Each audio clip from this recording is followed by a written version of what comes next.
Stuck in the Game, a Buddhist story about escaping samsara. Have you ever woken up and felt like you've already lived the day ahead of you? You brush your teeth, you scroll your phone, you take the same road to the same place, talk to the same people, pretend to laugh at the same jokes. Maybe you're grateful. Maybe you tell yourself, hey, life could be worse. But still, there's that heavy silence that waits for you just behind your smile. That odd sense that no matter how fast you run, you're not really going anywhere. That feeling, that's the game. And you're stuck in it, just like I was.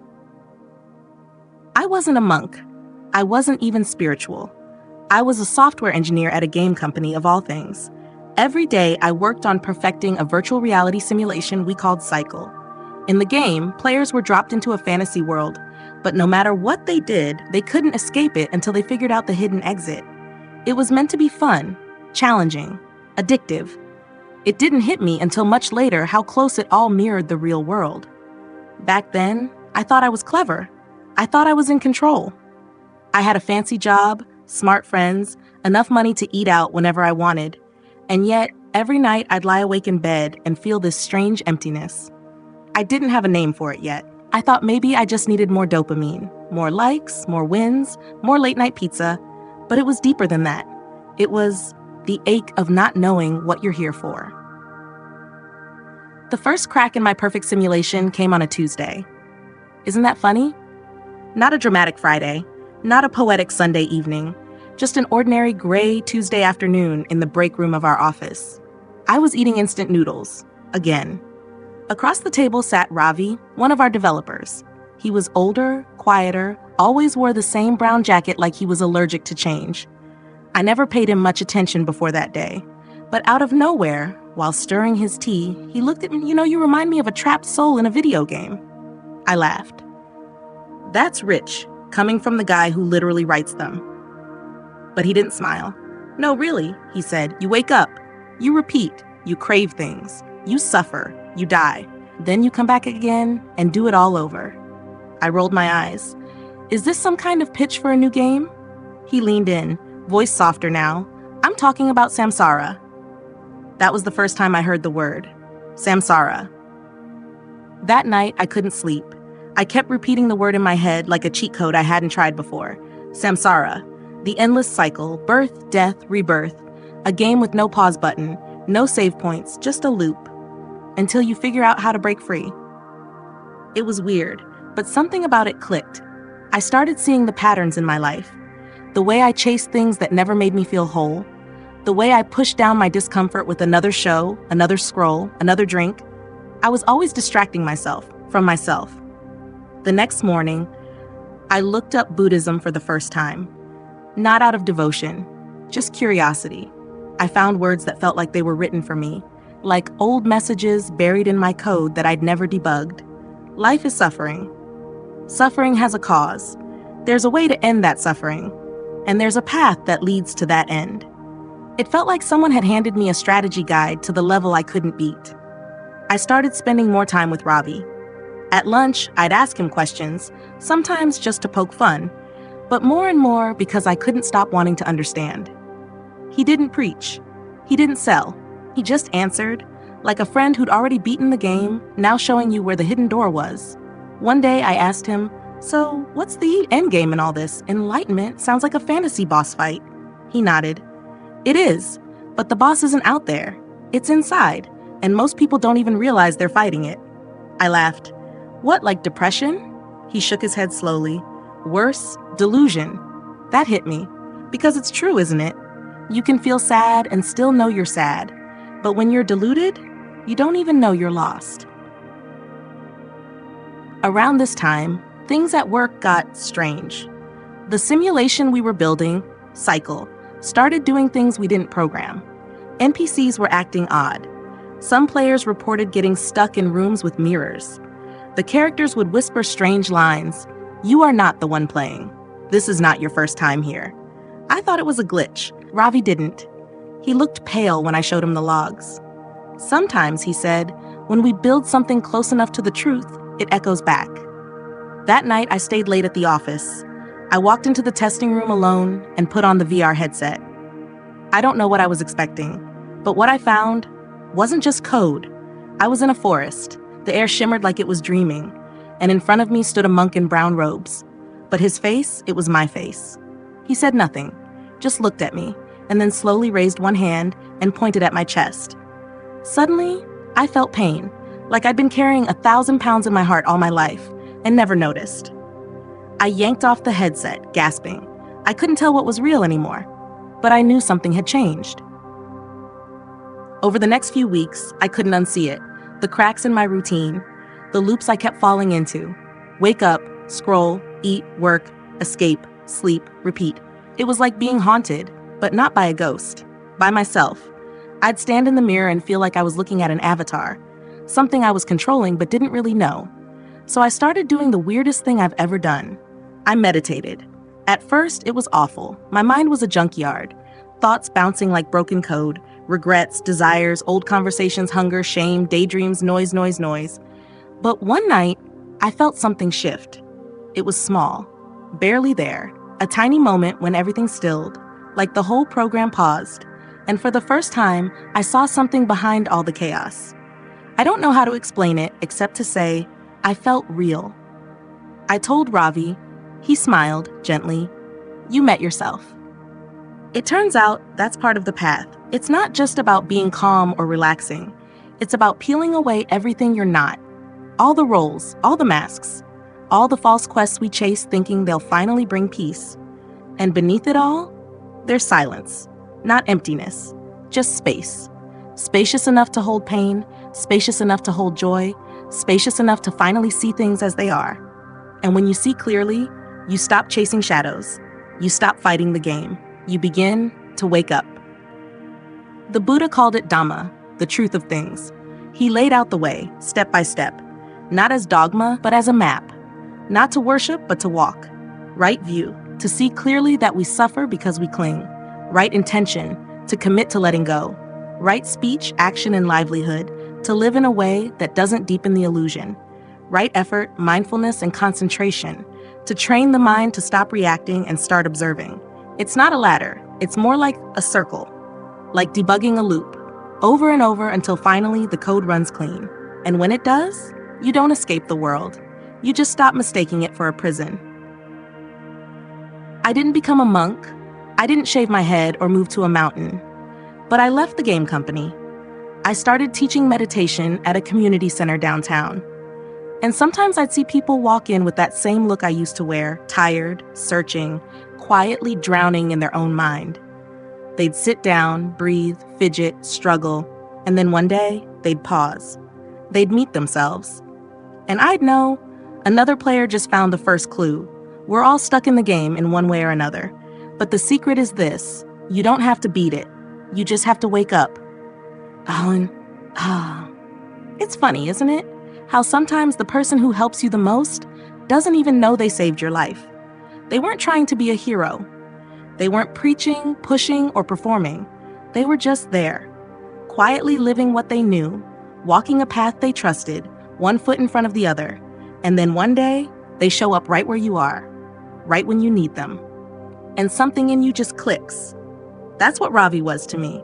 Not a monk, not a guru, just a friend who had already beaten the game and didn't need to prove it. You caught me clean.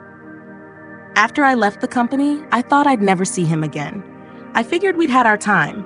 Those late lunches, our quiet talks in stairwells, the moment in the forest simulation when he said nothing but taught me everything. But weeks later, as I was leaving a small bookstore with a dusty copy of the Dhammapada in my hand, I spotted him standing across the street. No phone, no watch, just standing like he knew I'd show up. I jogged over. Ravi? He smiled like he'd been expecting me. You've begun walking. That was all he said. No congratulations, no deep parable, just that. You've begun walking. That day, we went for tea at a quiet corner cafe. I told him everything. How I'd quit my job, how I'd started meditating, how I was terrified, uncertain, and yet more alive than ever before. He listened, not with nods and interruptions like most people, but with silence that made you feel heard. When I finished, he said something that changed me forever. Most people don't know they're asleep. But even fewer know what to do after they wake up. I nodded. Yeah, that's me. I feel like I've opened my eyes in a world I don't recognize anymore. What now? He tapped the side of his cup. Now, you look for the players who don't know they're playing. Fa. It was such a simple idea, but it landed like thunder in my chest. I realized I'd spent my whole life focused on my own screen, my wins, my losses, my glitches, my respawns. But Ravi wasn't doing that. He was watching others, helping them. Not because he wanted applause, but because he remembered how hard it was to get past level 1. It reminded me of something the Buddha had said. Something I'd read just the night before in that old book. Thousands of candles can be lit from a single flame, and the life of the candle will not be shortened. Happiness never decreases by being shared. That's what Ravi was, a candle. And now, somehow, I had a flame too. That week, I signed up to volunteer at a local youth shelter. I didn't know what I was doing. I wasn't a counselor or a therapist. I was just a guy who used to design fake worlds and now wanted to help people survive the real one. My first day was awkward. Most of the teens barely looked at me. Some were quiet, some were angry, some had eyes so tired they looked centuries old. But there was one kid, Samir, 16, thin, always had headphones on. He sat in the back of the room, drawing on his arms with a Sharpie. Not words, just loops, endless spiraling loops. I sat next to him once. He didn't look up. I asked, "What's with the circles?" He shrugged. "It's just what it feels like." "What?" "This," he said. "Life." Something about him haunted me. It was like watching myself from the outside. Trapped, angry, quietly drowning. That night, I couldn't sleep. I kept thinking of the loops he'd drawn, the way his eyes stayed low, like he didn't want to make contact with the world. I went back the next day, and the next. And slowly something shifted. One afternoon, I found him sitting alone under a tree. I sat beside him without saying a word. After a long silence, he said, "Why do you keep coming back?" I shrugged. "Because someone did for me." He looked at me for the first time. "Were you like this too?" I nodded. "Still am some days, but I've started learning how to stop the loop." He didn't say anything, but he didn't look away. Over the weeks, we talked more. I never said the word Buddhism. I never said suffering or enlightenment. I just told stories about glitches in the game, about waking up in a fake world, about the search for something real. And one day, he said something I'll never forget. "It feels like I've been trying to fix a broken game with broken tools. Like, everything I've been told to want just makes me feel worse." I nodded, because it's not the wanting that hurts, it's the clinging. He frowned. "What do you mean?" So I picked up a fallen leaf from the ground, held it gently. "This is desire," I said.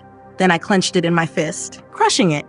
"And this is craving." He looked at my hand, then back at me, and I saw it. That tiny flicker of recognition. He had felt it. The first clue.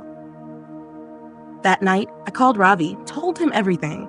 He was quiet as always, then finally said, "The path isn't walked by teachers. It's walked by seekers. All you can do is show them the direction." I asked, "Do you think he'll make it?" Ravi's voice was calm. "He's already begun." That sentence stayed with me, and for the first time in my life, I realized something important. Enlightenment isn't a solo mission. It's not about disappearing into the mountains or sitting in silence for decades. Sometimes it's about seeing someone else hurting and sitting beside them. Sometimes the way out is through each other. Weeks passed. Samir kept drawing fewer loops. He started joining group activities. He laughed once. It was small, nervous, but real. One day, I brought him a journal. Inside the front cover, I wrote a quote, "Just as a snake sheds its skin, we must shed our past over and over again." The Buddha. He read it, closed the book, and whispered, "Do you think people like us ever really change?" I looked him in the eyes. "Not people like us," I said, "people who try." He smiled just a little, and for the first time, I believed it too. One evening, as I left the shelter, I saw Ravi waiting outside. He didn't speak, just handed me something wrapped in cloth. I opened it slowly. It was a small, carved statue of the Buddha, not gold or polished, just simple wood, worn like it had passed through many hands. I looked at him, confused. He said softly, "A friend gave this to me when I was lost. I've carried it long enough." I held it in my palms. It was warm, not from the sun, from something else, something that can't be programmed, something that only comes when one person sees another and stays. That night, I placed the statue on my shelf, lit a single candle beside it, not out of ritual, but gratitude. Gratitude for a game I couldn't beat. Gratitude for a glitch that woke me up. Gratitude for the friend who didn't preach, didn't fix, didn't force. Just walked beside me until I could walk alone. And now I walk beside others. Because that's how it works. One player wakes up, then helps the next. And the game, it doesn't end, but it starts to make sense. There's a story in Buddhism, maybe you've heard it. A man is shot with an arrow, poisoned, but instead of pulling it out, he starts asking questions. Who shot it? What kind of bow was used? What's the name of the archer? What tribe does he belong to? And while he's busy asking, he dies.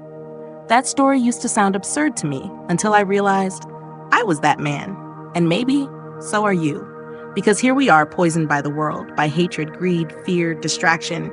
And instead of healing, we scroll, we argue, we buy more things, we cling to opinions, we blame others, we tell ourselves stories, we do everything except pull the arrow out. After I met Samir, I started noticing more people like him. People who weren't bad, just hurting. People who weren't asleep, just afraid to open their eyes. There was Maya, an exhausted single mom I met at the shelter. She used to be a nurse, but the pandemic broke her. Not just her job, but her spirit. She looked at life like it had betrayed her. There was Troy, a war vet who sat in the back of the center's meditation group. He never said a word, but every so often he'd cry during the final bell. And there was Ellie, a retired school teacher whose son had died from an overdose. She came to volunteer, but you could tell she was really there to be around noise. Anything but silence. Each one of them was living with a different kind of poison. But the pain? The pain looked the same. One evening, I sat with Ravi under a banyan tree in the park. The sky was bruised when a soft breeze rustled the leaves like whispers from another world. I asked him, why is it so hard? Even when people want peace, they can't seem to reach it. He looked up, watching the branches move. Because we're drinking poison every day and calling it medicine. I was quiet. Let that sink in. He went on. The Buddha called them the three poisons: craving, aversion, and delusion. They're like viruses in the mind. And the hardest part? We don't even know we're infected. I looked at him. So what do we do? He smiled. You stop feeding the virus. That week, I gave a talk at the center. It wasn't planned. The teacher didn't show up, and somehow everyone looked to me. I stood in front of the group, Samir, Maya, Troy, Ellie, and I told them about the poisons. Not in some dramatic spiritual way. I told them about my own, how I chased success like it would fix my loneliness, how I avoided silence because it revealed my shame, how I believed everything I thought like it was gospel, and how that nearly destroyed me. Then I said, but one day I realized the most radical thing: I don't have to believe everything my mind tells me. The room went still. Maya's eyes filled with tears. Troy nodded once. And Samir? He looked at me like I'd just said the one thing he didn't know he'd been waiting to hear. There's a kind of grief that doesn't come from losing someone else. It comes from realizing you've been living as a stranger to yourself. That you've been walking through your own life half asleep, locked in patterns you didn't choose, chasing goals that were never yours, repeating pain you didn't understand. But once you see it, you can't unsee it. That's the beginning, not of healing, but of honesty, of birth. Ellie started staying after group to help clean up. One night, she told me a story. When my son died, she said, I didn't cry. Not really. I just cleaned. I cleaned the whole house, scrubbed the floors, organized every drawer. It's like I thought if I made the outside neat enough, the inside would stop screaming. I didn't say anything. She didn't need answers, just space. Finally, she said, but grief doesn't leave when you ignore it. It just waits. Then she smiled through tears. I think it's tired of waiting. I nodded. And in that moment, I knew she'd just taken her first step toward pulling out the arrow. The poisons aren't loud. They don't come kicking down your door. They slip in through routine, through habits, through the little lies we tell ourselves to stay comfortable. I'm fine. I don't care. It's too late. But every time we choose to pause, to really look inside, we weaken their hold. That's what the Dharma does. It's not magic. It's not a sermon. It's a mirror. And sometimes the most courageous thing you can do is look. Ravi once told me, "You can't purify the ocean by scooping it out cup by cup, but if you stop adding poison to it, one day it will begin to clear." That's what we're doing, all of us. Slowly, clumsily, but faithfully. We're learning how to stop pouring in more hate, more greed, more delusion. We're learning how to let go, not of the world, but of the way we cling to it. We're learning how to feel pain without becoming it, to feel desire without obeying it, to feel lost without giving up. One night, Samir stayed behind after the group. We sat in silence for a while. Then he asked, "Do you think I'll ever be happy?" I looked at him, long and deep. "Happiness isn't the goal," I said. He frowned. "It's not?" "No," I whispered. "Peace is." He blinked. "Because happiness is a wave," I continued. "But peace is the ocean." He sat with that. Then he smiled. A real one, the kind that doesn't need proof or permission. And in that moment, I knew another player had found the next clue. He sat with that. Sometimes it hits you in the middle of the night. You wake up at 2 a.m. for no reason, the room's silent and still, and suddenly you're overwhelmed by it. This feeling that your whole life has been noise. That underneath your busyness, your goals, your scrolling and your plans, there's something raw, something aching. Like you've been playing a game for so long, you forgot who you were before you picked up the controller. And now you're not even sure how to put it down. I had one of those nights. It had been a hard day at the center. Samir had gotten into a fight with another kid. Ellie didn't show up. Maya was spiraling again. Troy hadn't spoken in a week. I sat on my bed with the Buddha statue Ravi had given me, stared at it in the candlelight, and I broke. Not dramatically, not like in the movies. I just started crying, softly, quietly, like my soul had been waiting for years to be allowed to speak. And in that silence, in the spaces between each breath, a question rose. What if I'm still stuck in the game? That's the hardest part about awakening. You don't wake up once, you wake up 1,000 times. To your thoughts, to your pain, to your patterns.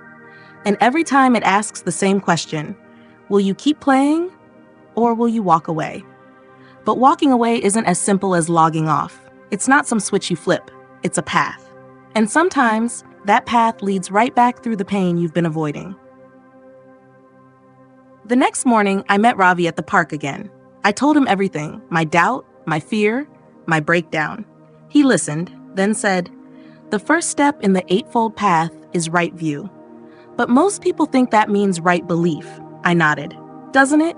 He shook his head. "No. Right view doesn't mean agreeing with a doctrine. It means seeing clearly, even if what you see breaks your heart." I was quiet. Then he said, "Grief is a kind of clarity too." I started thinking more deeply about the Eightfold Path. I'd read about it before. I could recite the steps like a checklist. Right view, right intention, right speech, right action, right livelihood, right effort, right mindfulness, right concentration. But I had never really felt them. Not until that week. Right speech was tested when Maya lashed out and called me useless, and I chose not to bite back. Right action was tested when I saw a volunteer cheat the donation box, and I spoke up without anger. Right livelihood became real when I turned down a tech contract that paid well but promoted addictive gaming. And right effort, that was tested every time I wanted to quit, every time I felt like none of it mattered. But I kept going, even when I didn't believe, especially when I didn't believe, because somewhere deep down, I knew. Faith isn't a feeling, it's a practice. One afternoon, Samir handed me a folded piece of paper. Inside was a sketch of a boy standing at a crossroads, one path dark and looping, the other bathed in light. He said, "I don't know which one I'm on." I smiled. "Maybe that's not the point." He looked confused. I explained, "Maybe the point is that you see the crossroads now. Most people don't." He nodded slowly, then added, "I just don't want to go back to the loop." "You won't," I said. "Not completely." "How do you know?" Because even when we fall, I said, we fall forward. One night, Ellie stayed behind after group. She held her son's photo in her hands and said, "I've forgiven him, but I don't know if I've forgiven myself." I sat beside her and whispered, "Maybe peace doesn't mean forgetting. Maybe it means loving without needing to erase." She cried then, not just for him, but for the years she'd spent carrying the blame like a stone in her chest. And for the first time, she looked lighter, like a part of her had finally respawned.